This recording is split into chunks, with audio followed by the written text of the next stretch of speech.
नमस्कार प्रिय मित्रों, स्वागत है आप सभी का हमारे YouTube चैनल विशाखा धर्म गंगा में।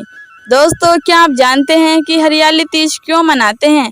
यदि आप जानते हैं कि हरियाली तीज क्यों मनाते हैं तो हमें कमेंट कीजिए। यदि नहीं जानते कि हरियाली तीज क्यों मनाते हैं तो हमारी इस भोलेनाथ और माता पार्वती के पुनर्मिलन की कथा को जरूर सुनिएगा।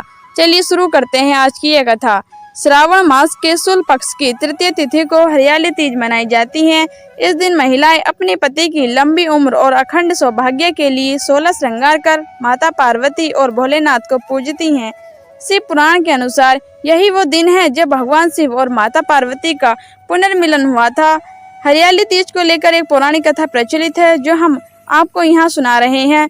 हरियाली तीज की कथा माता पार्वती को उनके पुनर्जन्म के बारे में याद दिलाने के लिए शिवजी ने उन्हें तीज की कथा सुनाई थी। शिवजी ने कहा, हे पार्वती, तुम मुझे वर के रूप में पाना चाहती थी, जिसके लिए तुमने हिमालय पर घोर तप किया था।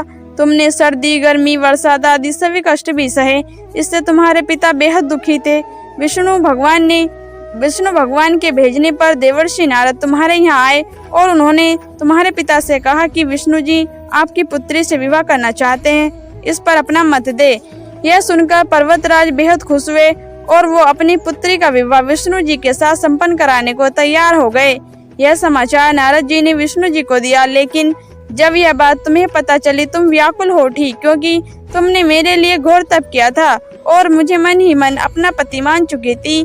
यह बात तुमने अपनी सखी को बताई। तुम्हारी सहेली ने तुम्हारी मदद करने के लिए तुम्हें एक घने वन में छुपा दिया। यह वन ऐसा था कि तुम्हारे पिता भी यहाँ नहीं पहुँच सकते थे। इस वन में भी तुमने तप बंद नहीं किया और तुम लगातार तप करने लगी। पर्वतराज तुम्हारे न मिलने से बेहद परेशान थे। वो चिंता में थे कि अगर विष्णु जी बारात लेकर आए तो तुम नहीं मिली तो क्या होगा। शिवजी ने माता पार्वती से कहा, धरती पाताल एक कर तुम्हारे पिता ने तुम्हें ढूंढने की कोशिश की, लेकिन तुम नहीं मिली, क्योंकि तुम एक गुफा में मेरी आराधना कर रही थी। तुमने रेत का शिवलिंग भी बनाया था। तुम्हारे तप से प्रसन्न होकर मैंने तुम्हारी मनोकामना पूरी करने का वचन दिया। इस बीच तुम्हारे पिता तुम्हें खोजते खोजते गुफा में पहुंच गए। तुम्हें वहां देख पर्वतराज बेहद खुश हुए। तुमने अपने पिता से कहा कि तुमने मुझे अपना वर चुना है और इसके लिए घोर तप भी किया। आज तप सफल हो गया है। शिवजी ने मेरा वरण भी कर लिया है। अगर आप मेरा विवाह शिवजी से कराते हैं तो ही मैं आपके साथ चलूंगी।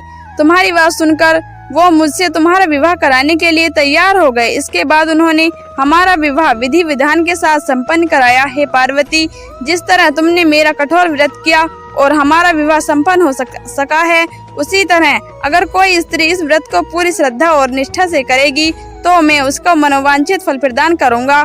उस स्त्री को तुम जैसा ही सुहाग का वरदान प्राप्त होगा।